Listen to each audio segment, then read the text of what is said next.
Abra sua Bíblia no Salmo 128. Vamos esta noite ministrar a palavra do Senhor neste salmo abençoado. Glória a Deus. Salmo 128, versículos 1 ao 6. Quem encontrou, diga amém. Nos diz assim: bem-aventurado aquele que teme ao Senhor e anda nos seus caminhos, pois comerás no trabalho das tuas mãos. Feliz serás se te irá bem. A tua mulher será como a videira frutífera aos lados da tua casa, os teus filhos como plantas de oliveira à roda da tua mesa. Eis que assim será abençoado o homem que teme ao Senhor. O Senhor te abençoará desde Sião, e tu verás o bem de Jerusalém em todos os dias da tua vida, e verás os filhos de teus filhos, e a paz sobre Israel. Querido Deus, Pai eterno, graças nós te damos por esta palavra maravilhosa. O Senhor já falou esta noite aos nossos corações, na instrumentalidade dos louvores que aqui foram entoados para te glorificar, na instrumentalidade da palavra já falada pelos teus filhos nesta noite. Mas, Pai, te pedimos, fala mais um pouco conosco, fala mais um pouco aos nossos corações. Precisamos ouvir a tua voz, carecemos ouvir a tua voz, porque a tua voz é maravilhosa, a tua voz é gloriosa. Fala mais conosco, é o que nós te pedimos, em nome de Jesus, para a glória de Deus. Amém. Meus irmãos, minhas irmãs, estamos vivendo os últimos momentos da Igreja de Jesus na Terra. Estamos vivendo os últimos dias da Igreja de Jesus aqui na Terra. A qualquer momento, o Senhor dará a ordem ao seu anjo e ele tocará a trombeta para a igreja subir ao encontro do Senhor nos ares. Mas enquanto isso não acontece, estamos enfrentando dias bastante difíceis. Estamos vivendo tempos difíceis, tempos trabalhosos, conforme a própria Bíblia nos ensina dizendo. Dias em que homens se levantarão de forma ímpia, distorcendo a santa palavra de Deus, distorcendo o santo ensino do Evangelho. A Bíblia nomeia esses homens de falsos mestres, falsos profetas. O apóstolo Pedro, escrevendo em sua segunda epístola, no capítulo de número 2, versículos 1 ao 3, ele deixou registrado a seguinte mensagem: e também houve entre o povo falsos profetas, como entre vós haverá também falsos doutores, que introduzirão encobertamente heresias de perdição, e negarão o Senhor que os resgatou, trazendo sobre si mesmos repentina perdição, e muitos seguirão as suas dissoluções, pelos quais será blasfemado o caminho da verdade, e por avareza farão de vós negócio com palavras fingidas, sobre as quais já de largo tempo não será tardia a sentença, e a sua perdição não dormida. Vejam bem, o apóstolo Pedro já lidava com esses falsos mestres, porém hoje temos a coragem de afirmar que eles se proliferam cada vez mais e mais. Estamos diante de homens e mulheres que, motivados por algum tipo de cobiça, começam a pregar a palavra e distorcem o sentido dela. A época em que nós vivemos é uma época bastante propícia para o crescimento desses falsos mestres, devido a evolução tecnológica, devido ao avanço tecnológico, a comunicação ela cresceu bastante, ela se modernizou bastante. Estes falsos mestres têm encontrado na internet, em suas plataformas, meios de lançarem as suas ideias ao vento para que as pessoas ouçam e às vezes por falta de ensino ou por falta de atenção acabam acreditando nas heresias desses falsos mestres. Falsos mestres estes que pegam um termo tão bonito que existe na Bíblia como amor e distorcem esta palavra para aplicar a um ensino herético.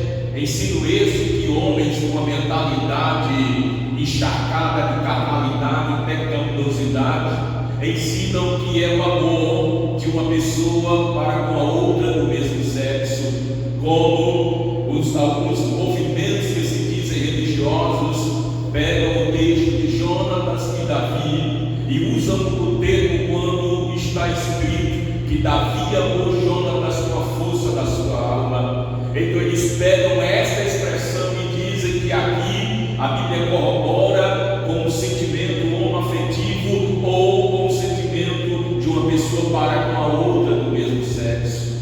Outro termo bastante usado pelos falsos mestres é a salvação, em que alguns chegam a dizer que nos últimos dias até o próprio Satanás será salvo, porque o inferno não existe. O inferno foi uma criação do homem para amedrontar as pessoas. Um movimento chamado universalismo, em que dizem que todos têm direito à salvação.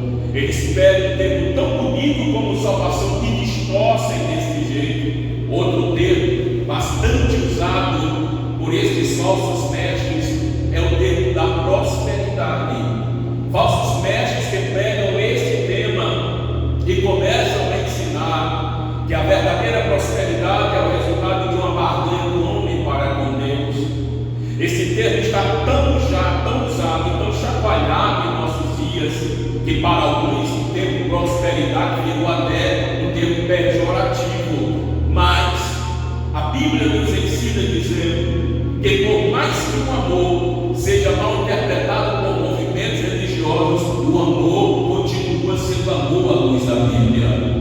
Por mais que a salvação ela seja mal interpretada por muitos falsos mestres, ela continua existindo. E a prosperidade, por mais que seja muito mal usada pelos falsos mestres, ela existe. Ela está na Bíblia. Ela existe. O próprio Deus fala dela. E o salmo que nós agora acabamos de ler é um verdadeiro relato de uma vida próspera. E é sobre isso que eu quero falar com vocês esta noite. Uma palavra sobre a prosperidade. A prosperidade, ela não se resume somente em riqueza, ela não se resume em dinheiro. A prosperidade, ela está fundamentada sobre 3 grandes colunas, que segundo o texto que agora nós acabamos de ler, está revelado na Bíblia, na palavra de Deus. A prosperidade, primeiro, a prosperidade bíblica, ela se fundamenta na pessoa do próprio Deus. No Salmo 128, versículo número 1 diz: bem-aventurado aquele que teme ao Senhor e anda nos seus caminhos. A prosperidade bíblica se fundamenta na existência do Deus vivo, do Deus verdadeiro e do Deus todo-poderoso. O nosso Deus, temos que sempre nos lembrar disso. O nosso Deus é a razão de tudo existir. O nosso Deus é a razão de tudo que está existindo hoje. Tudo que você vê, tudo que existe, é o resultado da criação maravilhosa de Deus. Quando Paulo escreve na Epístola aos Colossenses, capítulo de número 1, versículo de número 16, ele diz: porque nele foram criadas todas as coisas que há nos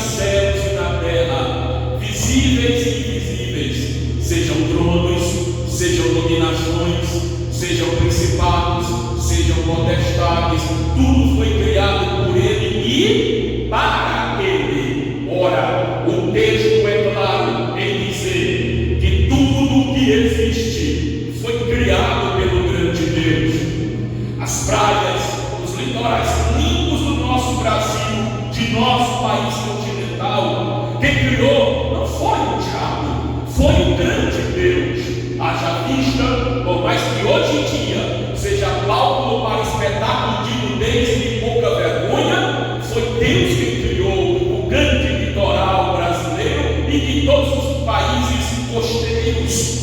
Quando nós paramos para meditar no nosso Deus e paramos para ver a criação dele, estamos diante de um Deus que criou a terra com tudo que o homem precisa para viver. Você acredita que Deus criou todas as coisas? Eu acredito. Tudo que existe, tudo que se pode ver, Deus criou. As grandes jazidas de ouro, você acha que foi o diabo que criou o ouro? Não. Deus criou as grandes jazidas de prata. Deus criou todos os lençóis de diamante subterrâneo. Deus criou todo e qualquer tipo de riqueza que existe na terra. Não foi o diabo que criou a riqueza na terra, foi o próprio Deus que criou tudo que existe para o desfrute do ser humano. Quando você lê na Bíblia, em Ageu 2:8, Deus que nós amamos dizer: eu sou o dono do ouro e da prata, minha é a prata e meu é o ouro, diz o Senhor dos Exércitos. Tudo que Deus fez foi para os homens usar, foi para o homem desfrutar. A verdadeira prosperidade se fundamenta na crença de um Deus grandioso e maravilhoso, que além de ser criador, protetor e salvador, também é provedor, porque é Deus quem abençoa, é Deus quem dá a bênção, é Deus quem abre as portas, ao ponto da Bíblia dizer: a bênção do Senhor enriquece e não acrescenta dores. A bênção de Deus, ela enriquece no aspecto psicológico, ela enriquece no aspecto espiritual e ela enriquece no aspecto material. Todo homem e toda mulher que se submete ao senhorio de Deus, segundo as Escrituras, tem tudo para prosperar nesta vida. Deus criou tudo que existe para o ser humano. Quando nós lemos na Bíblia Sagrada isto, nós nos maravilhamos. A primeira grande coluna da prosperidade bíblica é que existe o grande Deus que sabe o que nós precisamos. Jesus certa feita disse: o vosso Pai Celeste bem sabe do que vós precisais antes de pedirdes. Eu sirvo ao Deus que fez os céus e a terra. Você serve ao Deus que criou todas as coisas. O nosso Deus é um Deus todo-poderoso, é um Deus glorioso, é um Deus maravilhoso, é um Deus que enche os lábios dos santos de alegria, é um Deus que abre porta onde ninguém pode abrir, é um Deus que abre uma vermelho para o homem passar a bem enxuto. E esse Deus está em nosso meio nesta noite. E se você crê que Ele está aqui, levante a sua mão e dê glória a Deus. A segunda grande coluna da prosperidade bíblica é o trabalho. Versículo de número 2, Salmo 128. Pois comerás do trabalho das tuas mãos, feliz serás e te irá bem. A segunda grande coluna bíblica da prosperidade é o trabalho. Ninguém pode prosperar nesta vida se não trabalhar. É impossível. A única forma de se ganhar alguma coisa na vida sem o trabalho ou é depender de imposto social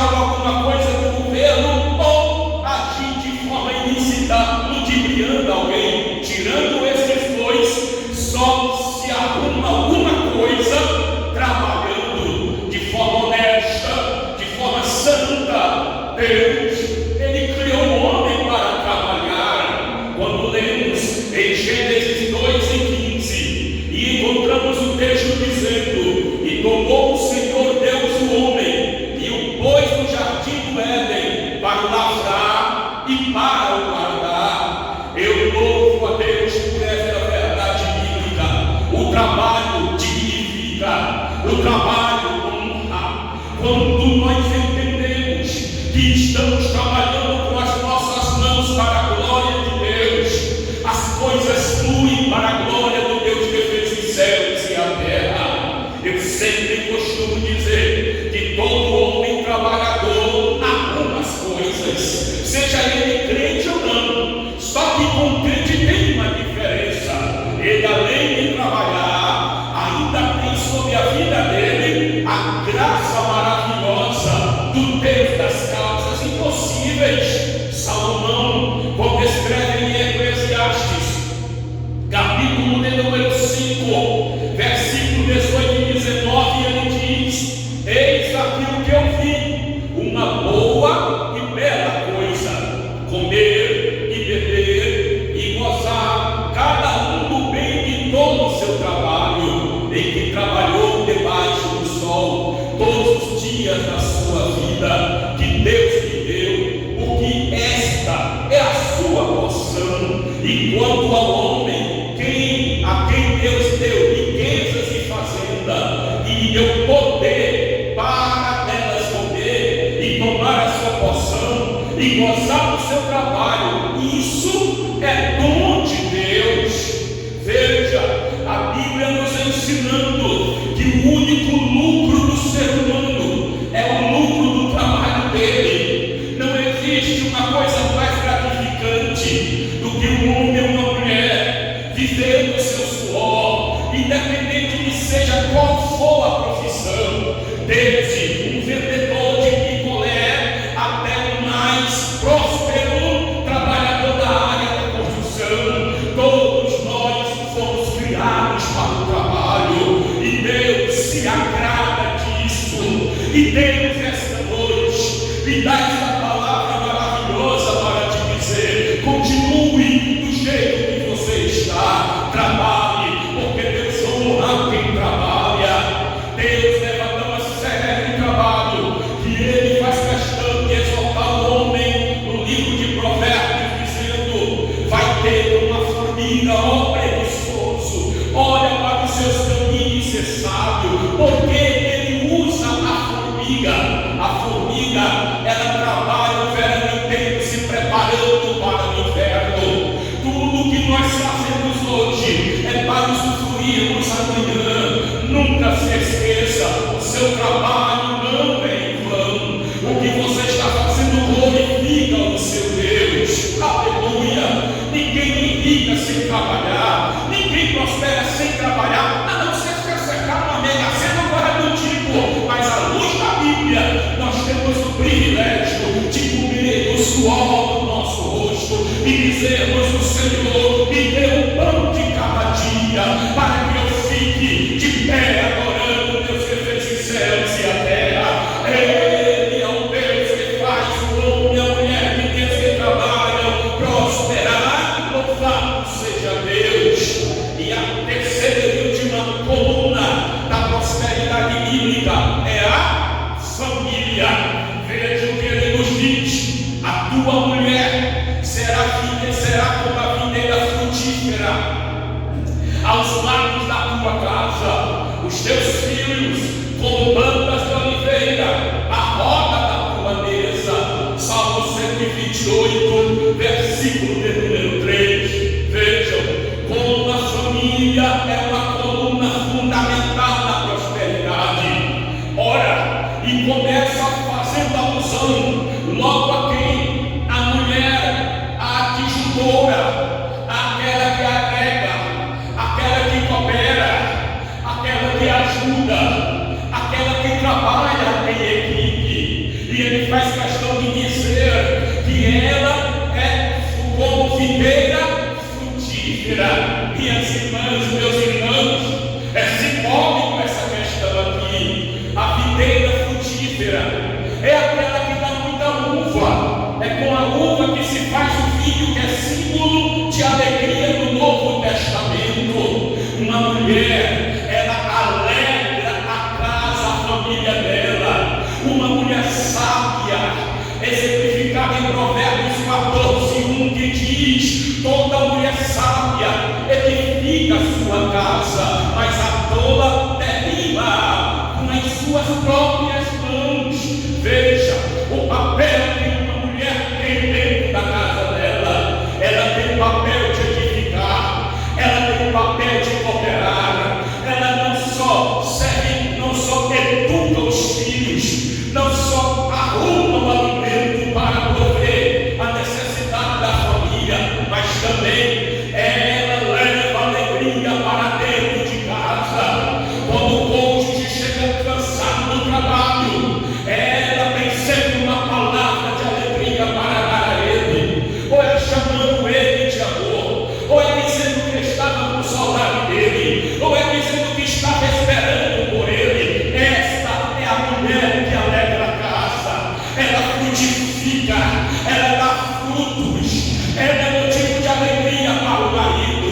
Coisa triste é quando o marido não quer chegar em casa porque está cansado do abuso da mulher, quando os casamentos têm se dilacerado por causa de falta de sabedoria de muitas servas de Deus. Você, minha filha, tem um papel fundamental na prosperidade da tua casa. Você é a disjuntora, você é a companheira do seu marido. Louvado seja o Deus que fez os céus e a terra. O texto usa também a expressão os filhos ao redor da tua mesa. Meus irmãos, minhas irmãs, a Bíblia nos ensina que filho é bênção, filho é galardão, filho é herança. Uma vez eu ouvi, melhor dizendo, uma senhora chorando copiosamente. Eu imaginei que ela tinha passado na mão de um oncologista e tinha diagnosticado um câncer em estado terminal na vida dela. Ela estava chorando porque estava grávida, porque ela não queria ter um filho. Vejam a que ponto está chegando as coisas. Filho não é carga, filho é bênção. Nenhum filho é carga para pai, todo filho é bênção para a casa, é bênção para a família. E principalmente quando os pais admoestam os seus filhos no Senhor. Quando Paulo escreve aos Efésios, capítulo 6, versículos 1 ao 3, ele diz: vós filhos, sede obedientes a vossos pais no Senhor, porque isto é justo. Honra teu pai e a tua mãe, que é o primeiro mandamento com promessa, para que te vá bem e vivas muito tempo sobre a terra. Os filhos sábios, ele honra o pai e a mãe, ele serve o pai e a mãe, para poder desfrutar do primeiro mandamento com promessa. Eu louvo a Deus que nós temos o privilégio de termos a Bíblia Sagrada ao nosso alcance. Livro que nos ensina como educar nossos filhos, como tratar nossos filhos e como os filhos também tratarem os próprios seus pais. A família é base para a prosperidade. Louvado seja Deus. Todos em volta da mesa falam que toda família deve usufruir unida das bênçãos de Deus. Quando nós lemos o Salmo 133, que diz: ó, quão bom e quão suave é que os irmãos vivam em